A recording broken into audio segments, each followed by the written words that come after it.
Halo sobat semua, ketemu dengan saya Muhammad Mihradi di acara Podcast Lowcast. Ini acara perdana yang asik dari Fakultas Hukum Universitas Pakuan yang ingin berbicara soal hukum dari berbagai segi. Telah hadir di sini Ibu Dr. Yenti Garnasih. Tentu teman-teman semua sudah pada kenal, para senior juga sudah pada kenal. Beliau terkenal adalah pakar pencucian uang, kemudian juga pernah menjadi tim, bahkan sampai sekarang tim dari rancangan Kitab Undang-Undang Hukum Pidana, dan juga Dekan Fakultas Hukum Universitas Pakuan. Selamat bergabung Bu di acara Podcast Lowcast, acara perdana Fakultas Hukum Universitas Pakuan. Pak Mihradi. Iya. Sehat Bu, kabarnya baik? Alhamdulillah. Semoga kita semua sehat selalu. Alhamdulillah, amin. Baik. Ini topik kita ini menarik karena lagi ramai soal rancangan Kitab Undang-Undang Hukum Pidana. Ramainya kenapa? Karena sempat terjadi gonjang-ganjing lah, ada pro kontra dan sebagainya. Mungkin Ibu bisa memperdalam atau menceritakan latar dari kenapa sih KUHP perlu dirubah? Apakah KUHP pidana yang dibuat oleh Belanda itu ada masalah atau apa? Silakan. Ya, jadi ini terima kasih. Ini juga sebenarnya saya sedih sekali ya sebagai tim yang pernah bergabung lah lebih dari 20 tahun bahwa RUU KUHP ini sudah dirancang selama 59 tahun. Sudah lama sekali kan? Dan kemudian yang lebih menyedihkan lagi, kemarin sudah dibahas kan udah 59 tahun, tiba-tiba tidak jadi disahkan karena kita tahu sendiri kan, kemudian ada demo yang berjilid-jilid dan sebagainya. Iya, nggak apa-apa sih menurut saya, kritik boleh, tapi kan pada akhirnya pemangku kebijakan harusnya menurut saya ya nggak mundur gitu kan, disampaikan kenapa punya RUU KUHP harus segera, karena dan apa sih yang dipermasalahkan kan gitu ya, mestinya gitu. Waktu itu ya sudah berlalu, tapi sekarang periode kedua kan, waktu periode terakhirnya Pak Jokowi, sekarang periode kedua, kemudian diputuskan pada waktu itu untuk diteruskan dibahas di periode kedua ini. Kenapa harus Pak Mihradi? Karena gini, ini KUHP kita yang sekarang ini kan peninggalan Belanda. Jadi yang Belanda sendiri kan kita tahu ya, sebelum 1870 pun sudah ada WVS. Udah lama sekali kan. Kemudian Indonesia merdeka dengan Undang-Undang Nomor 1 1946 langsung diadopsi, langsung diterjemahkan. Terjemahannya pun tidak resmi. Jadi banyak versi, dan lebih dari itu mungkin nanti Pak Mihradi bisa menambahkan ya, bahwa kita ini Indonesia sudah merdeka. Untuk unsur masalah kita berdaulat di dunia ini kan penting bahwa kita mempunyai undang-undang KUHP kita sendiri yang membuat Indonesia di masa merdeka. Meskipun mereka mengatakan bahwa KUHP Belanda sendiri waktu itu dibuat lebih dari 70 tahun. Ya tapi kan itu masa lalu kan. Ini kan kita tinggal meneruskan. Mestinya sudah seharusnya kita sudah mempunyai KUHP yang baru. Ini KUHP yang lama ini sudah sangat lama, dan yang paling menyedihkan ya bahwa KUHP ini pada akhirnya ngapain sih tim Permus bikin KUHP baru? Udahlah, daripada banyak yang krusial kembali lagi ke sini. Alah, ini kan begini. Ini KUHP baru, KUHP ini yang sekarang ini adalah terjemahan dari WVS. Ini di negaranya sendiri sudah dirubah sebanyak 455 kali lebih. Di sisi pasalnya diganti. Jadi kita aja paten belum berubah-ubah. Kitanya paten di sana udah nggak kepake. Nah kan itu kan. Selain itu sisi lain mungkin nanti perlu sampaikan, benar nggak sih kalau Indonesia ini sebetulnya memerlukan juga suatu kebanggaan, kedaulatan negara yang sudah merdeka, mempunyai KUHP-nya sendiri, sementara pakar-pakar hukum juga banyak, dan ternyata sudah dibuat oleh guru-guru besar ya. Guru besar yang membuat ini pun sudah 9 guru besar yang meninggal. Sudah dirancang, dibahas oleh 7 presiden ya, dan sudah dibahas oleh 17 menteri hukum.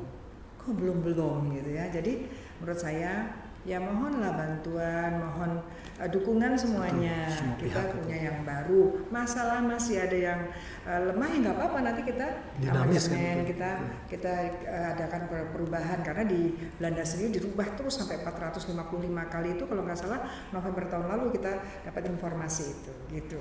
Iya, rasanya kita punya kebanggaan sendiri kan kalau punya KUHP produk sendiri ya. Bukan produk impor atau peninggalan masa lalu.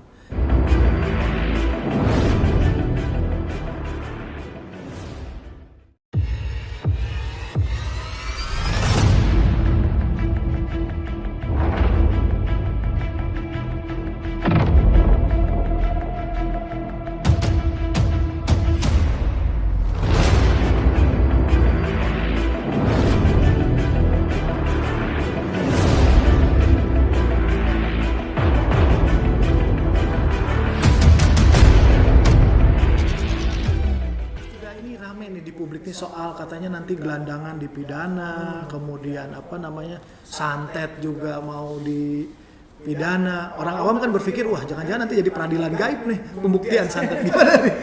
Iya betul. Betul, waktu itu kan gitu ya, kita waduh istilahnya dibully oleh pedemo bahwa ada 14 isu krusial ya, isu krusial bahwa itulah yang membuat tidak jadi diundangkan dan kemudian harus lebih baik kita kembali ke sini kan gitu. Nah itu misalnya santet itu nggak begitu. Jadi santet itu siapa? Bukan yang menyantetnya dipidana, nggak mungkin. Kita punya asas kausalitas, nggak mungkin kan orang mati di sana, disantet di sini. Buktikannya gimana? Nah, gimana pembuktiannya kan kita tahu. Jadi bukan siapa yang mengaku bisa menyantet antara lain gitu. Dan itu penting karena apa? Banyak orang-orang tertipu sebetulnya kan penipuan itu kan. Betul. Ya kan banyak masyarakat tertipu bahwa saya bisa nyantet, saya bisa mempunyai kekuatan gaib gitu kan misalnya kan banyak. Ini sekarang misalnya contoh walaupun tidak langsung ke santet. Orang-orang yang mengaku mempunyai kekuatan lebih ya sehingga banyak orang terperdaya kemudian menggandakan uangnya. Nah, itu kan juga kesana juga ya. Bahkan saya pernah dapat pernah nggak di message kita bahwa menawarkan ilmu gaib yang bisa membuat ini. Nah itu kan ada ya. Sakti dan sebagainya. Nah itu kepentingan kita di situ. Ya syukur kalau nggak ada, tapi untuk orang-orang seperti itu penting. Ternyata belakangan ini kan kita banyak sekali orang terperdaya yang gitu-gitu. Jadi niatnya seperti itu sih. Termasuk soal gelandangan katanya kan harusnya negara menjamin kesejahteraan, malah ini memidana gelandangan. Itu juga ya sama ya. Bukan seperti itu. Jadi bukan itu orang yang pada akhirnya kita tahu dia itu menggelandang. Kenapa? Karena dia tidak punya KTP, punya macam-macam dan dia membuat onar gitu loh. Jadi misalnya gini Pak Redi, dia tiba tengah malam teriak-teriak di rumahnya Pak Redi mau. Nah kan itu menimbulkan itu kegaduhan betul. Kegaduhan. Jadi hal-hal itu juga di KUHP sekarang juga ada yang menimbulkan mengganggu ketertiban umum gitu kan, dapat menimbulkan kegaduhan. Jadi bukan menggelandang sudah tangkap enggak juga gitu kan, atau ada yang itu perempuan pulang malam ditangkap enggak juga gitu. Jadi memang yang waktu itu ribut itu memang dinaikkannya beritanya seperti itu, tapi ternyata tidak. Iya, jadi sobat semua kayaknya ada misinformasi yang sudah diklarifikasi nih oleh Bu Yenti sehingga kita tercerahkan. Nah, mungkin juga penting nih sobat semua mungkin mendalami sejauh mana nih tim rancangan KUHP sudah melibatkan partisipasi masyarakat, karena di Undang-Undang 12 tahun 2011 tentang pembentukan perundang-undangan kan penting ya untuk partisipasi. Jadi kalau sebetulnya ya, kalau RUU KUHP itu sedang dibahas, kemudian disosialisasikan, pertama kalau di Fakultas Hukum itu saya ingat saya sendiri, skripsi saya sendiri tentang marital rape yang ada dalam RUU KUHP. Ya artinya sudah tersosialisasi karena tiap buku yang namanya asas hukum pidana pasti ada bab yang kalau nggak di F di G itu. Masih ada bab RUU KUHP. Itu secara ilmiah, akademis sudah tersosialisasikan. Karena waktu itu ada konsorsium hukum juga kan pidana. Nah, kalau dalam masyarakat kan sering juga di seminar kan dan sebagainya.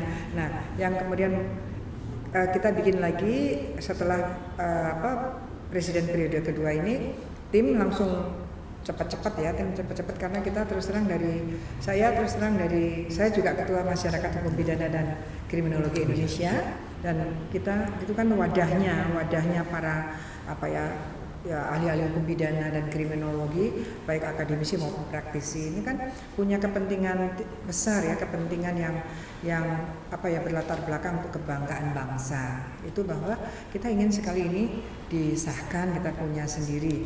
Nah oleh karenanya kita sudah membuat yang terakhir ini, kita sudah sosialisasi ke 12 provinsi. Ini sudah ke-13 kemarin itu, dan nanti terakhir di Jakarta tanggal 14 Juni. Itu di Jakarta sosialisasi.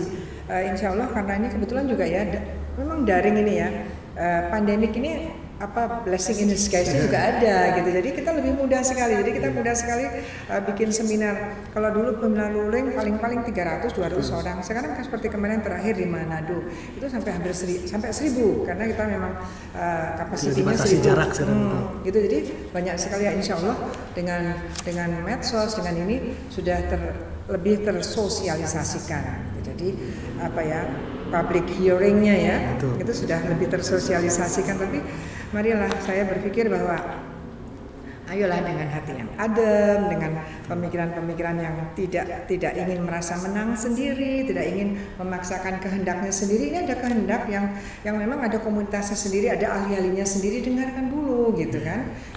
Tapi di belakang semua itu adalah menurut saya sih kepentingan bangsa harus ada segera dirubah gitu. Kita harus menggunakan KUHP kita sendiri gitu. Karena apa? Ada beberapa yang memang sudah tidak relevan lagi gitu kan. Misalnya di sini ada pasal perang tanding, kan nggak perlu dong kita bawa kemana-mana, ternyata tidak pernah diterapkan juga kan, jadi kayak sleeping law. Jadi kita memang ada kepentingannya. Betul. Ya.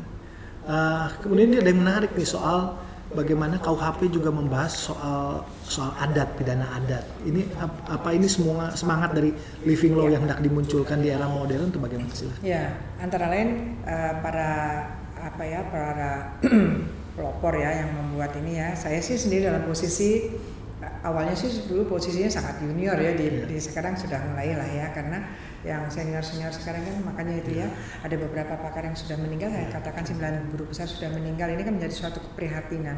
Jadi ada pemikiran bahwa memberikan ruang lebih luas, lebih banyak berkaitan dengan penerapan pidana adat. Nah itu memang itu menjadi pro kontra. Memang betul perlu dikhawatirkan karena asas legalitasnya gimana dong gitu kan. Jadi gini Pak, jadi kalau sekarang itu kan kita juga KUHP itu kan berkaitan dengan melawan hukum, ya kan, melawan hukum formil kan dalam KUHP, yang dilarang di dalam undang-undang ini saja yang bisa dipidana. Nah, ini muncul pemikiran bahwa living law dinaikkan. Artinya apa? Bahwa pelanggaran tindak pidana adat itu bisa dipidana meskipun tidak ada dalam KUHP. Itu banyak diskusi lah. Tetapi bukan terus asal-asalan ada rambu-rambunya ya, rambu-rambunya mengapa kejahatan adat yang tidak ada dalam KUHP bisa dipidana. Jadi kalau kita kan semua ya, makanya nanti juga perguruan tinggi harus kan semua jurusan hukum kan wajib mata kuliah hukum pidana. Nah dulu kan kita belajar bahwa ada melawan hukum itu formil yang digunakan. Bahkan kalau ada perbuatan yang dalam KUHP dilanggar, menjadi tidak dipidana kalau melawan hukum secara adat tidak melanggar kan gitu. Dulu kan artinya melawan hukum yang material ini yang tidak melanggar hukum meniadakan ini sekarang. Nah sekarang kebalik nih, ada lagi yaitu bahwa bisa jadi tidak diatur dalam KUHP tetapi secara pidana adat melanggar, itu bisa dipidana, tapi itu nanti ada rambu-rambunya tersendiri. Itu akan sangat hati-hati, bukan juga kita menghidupkan pengadilan swapraja, bukan. Jadi nanti akan ada nanti for the next ya, lebih mendetail itu akan ada aturan-aturannya. Ya. Menarik nih sobat semua. Jadi hukum pidana kita juga merespon bahwa bangsa Indonesia ini majemuk, tidak bisa dianggap homogen. Kita tidak juga bisa nafikan bahwa masih ada masyarakat hukum adat yang mungkin masih menjalankan ya, hukum pidana adat. Nah kemudian mungkin ini terakhir ya, saya ingin mendalami mungkin Bu Yenti selaku Dekan Fakultas Hukum Universitas Pakuan, apa nih gagasan ke depan untuk membumikan rancangan KUHP juga masuk ke kurikulum mungkin di hukum pidana? Oh ya. Jadi kan nanti kalau ini insya Allah segera disahkan, ada engagement period, ada masa peralihan ya, artinya begitu diundangkan baru berlaku 2 tahun kemudian. Jadi saya berharap nanti, karena kebetulan juga saya salah satu tim ahli, tim perumus, dan kemudian saya juga dekan ya, saya di kampus dulu, kita semua dosen pidana dan dosen-dosen yang lain juga harus tahu, karena hukum pidana ini sesuatu yang bisa kita bisa berkaitan dengan hal ini. Jadi karena dulu kita semua jurusan apapun harus belajar hukum pidana, harus lulus hukum pidana. Tentu pertama juga kita akan sosialisasikan ke seluruh dosen, kalau perlu juga fakultas yang lain. Ya kan. Jadi kadang-kadang kan gini, kadang-kadang orang awam biasa ya, tiba-tiba dia kena 362 pencurian, tapi malah masyarakat itu sendiri nggak pernah sekalipun lihat pasal pencurian.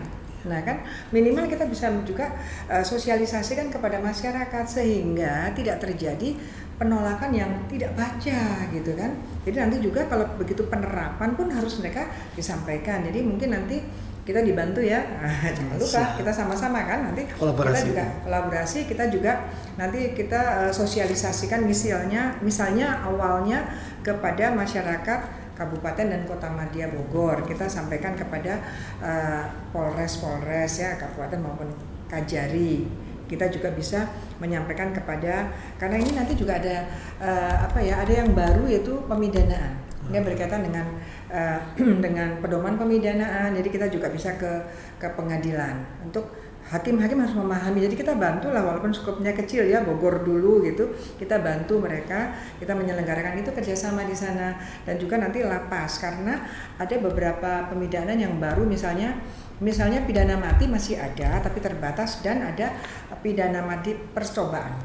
Jadi orang yang sudah dipidana mati itu dikasih waktu, kalau nggak salah nanti kalau insya Allah disahkan 10 tahun, dan 10 tahun itu dinilai, dievaluasi kan tentu evaluasi oleh Dirjen Pemasyarakatan. Ada perubahan sikap atau enggak gitu. Nah, sikapnya itu kan tentu di jail ya, di penjaranya, di LP-nya. Artinya kita juga bisa memberikan kepada mereka bahwa yang pidana mati itu dalam 10 tahun bisa berubah, pidananya bisa jadi menjadi pidana seumur hidup atau bahkan menjadi 20 tahun. Jadi pidana matinya karena elastis ya, karena ini kan banyak sekali penolakan pidana mati gitu kan. Tapi begini juga, saya ingin menyampaikan juga, walaupun kita ngotot ada pidana mati, jangan berbicara HAM dulu ya, karena HAM itu HAM dari mana dulu? HAM pelaku. Nah kan gitu kan, kita harus ini juga bahwa kita ada sekitar 220 negara yang tergabung dalam PBB, United Nation.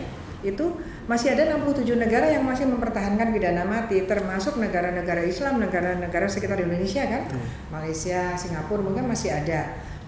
Filipina, bahkan negara-negara bagian Amerika pun 35 negara dari 50 itu masih menerapkan pidana mati. Jadi bukan masalah kita masih barbar, kita masih tidak bisa jadi ukuran itu. Tidak jadi ukuran ya kan.